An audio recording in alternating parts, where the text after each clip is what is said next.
So I'm here today with Mr. Charvat, and my first question for you would be: Is Darwinian evolution compatible with faith in God, or could you have both? Yeah, so there are a lot of Christians out there who would accept the concepts of Darwinian evolution.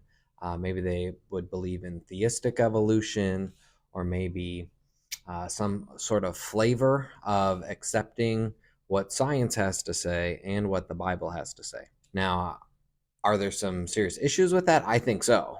Mhm. But we have to first understand that it's not a salvation issue, right? Our salvation is not contingent upon how we interpret Genesis. Mhm. Different Christians, different wonderful Bible believing Christians will interpret Genesis perhaps in different ways, but it ultimately doesn't determine whether or not we get to go to heaven, right?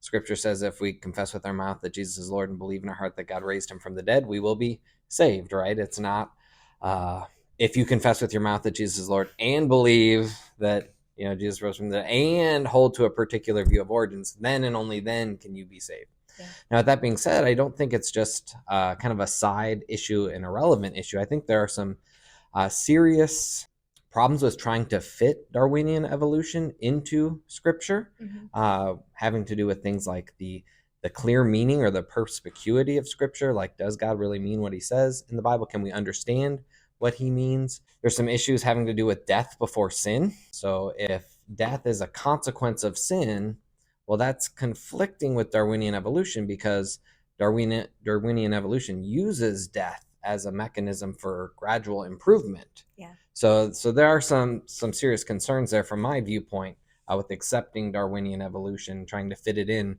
with your scripture. But again, it's not a salvation issue.